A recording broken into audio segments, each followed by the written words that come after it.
जमीन का बुलडोज़र वगैरह मऊ में चला है और वो बताया जा रहा है कि मेरे नाम से वो ज़मीन है और मेरे ही नाम पर वहाँ बुलडोज़र चल रहा है। तो मेरा कहीं से कुछ भी उस ज़मीन में कोई नाम भी नहीं है। हमको पता चला है सिकठिया मौजा ज़मीन नंबर 6, ज़मीन का नंबर है 6, सिकठिया मौजा मऊ में चल रहा है बुलडोज़र। तो वो बार बार कह रहे हैं लोग कि गणेश मिश्रा का ये संपत्ति अवैध प्लाटिंग, मेरा कहीं से कुछ भी उसमें कोई पेपर ही नहीं है जिसकी मैं बात कर सकूँगा। अभी लोगों के द्वारा मुझे पता भी चला कि वहाँ पर बुलडोजर चल रहा है। क्या उस जमीन पर आपका एग्रीमेंट नहीं है? नहीं, मेरा कोई एग्रीमेंट नहीं है। यानी कुल मिलाकर ये माना जाए कि जो वो जमीन है उस जमीन से आपका कहीं से कोई सरोकार नहीं है? कोई सरोकार नहीं है। मेरी न जमीन है न कहीं से किसी जगह का कोई एक मेरा सिग्नेचर भी नहीं होगा उस पूरे जमीन में। आखिर इस तरह की जो बातें कही जा रही हैं इसके पीछे क्या लगता है, राजनीतिक मंशा है या क्या है?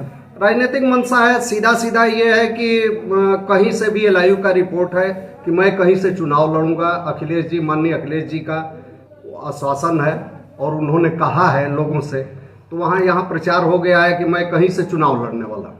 इसको देख करके मुझे प्रताड़ित किया जा रहा है, सीधा सीधा मेरा नाम जोड़ करके, और कहीं मुझे फंसाने की साजिश है। तो चुनाव जो लड़ना किस पार्टी से और सपा से मैं लड़ना, किस विधानसभा से लड़ना, ये अभी निश्चित नहीं हुआ। ये निश्चित हो जाएगा तो आप लोगों को पता चल ही जाएगा। क्या राजनीतिक द्वेष की भावना से ये कार्रवाई की? ये कार्रवाई टोटल राजनीतिक द्वेष की भावना से की जा रही है। मेरा नाम मुख्तार से भी जोड़ा जाता है।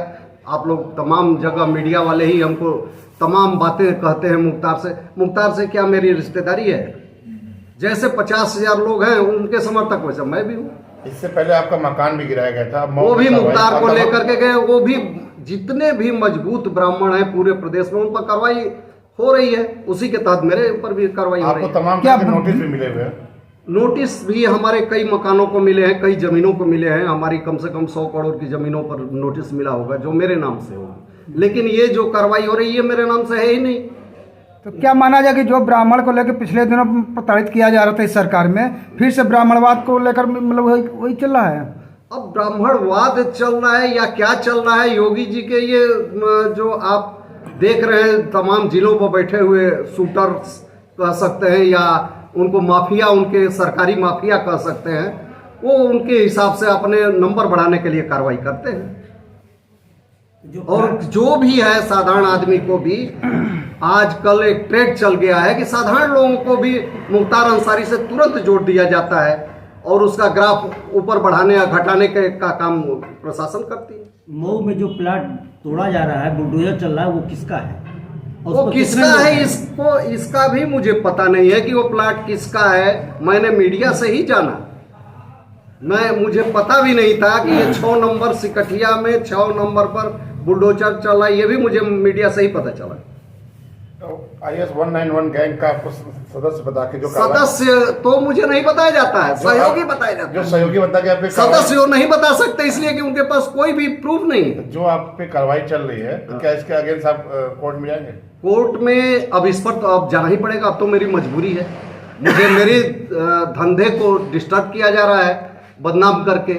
तमाम मीडिया में यहाँ से लेकर के और नोएडा तक हर मीडिया में चल रहा है ये कि गणेश मिश्रा के 50 करोड़ की जमीन पर या 70 करोड़ क्या क्या, दो बयान दिए हैं। एक 50 का बयान दिए हैं और एक डीएम साहब 75 करोड़ का बयान दिए हैं।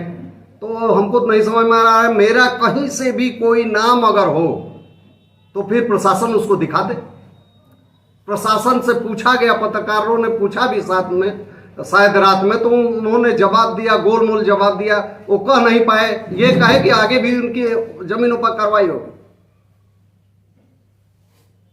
इससे आपका मेरी मानी हानि हो रही है। दूसरी चीज, सामाजिक स्तर गिर रहा है। मेरे धंधे को नुकसान पहुंचाया जा रहा है। जहां मेरी जमीनें हैं वहां भी लोग डर रहे हैं लेने में, और लीगल चीजें कहीं से लीगल नहीं। ये गवर्नमेंट पहले कहते थे कि माफिया अनलीगल है, हम तो कहते हैं कि ये माफिया की ही गवर्नमेंट है।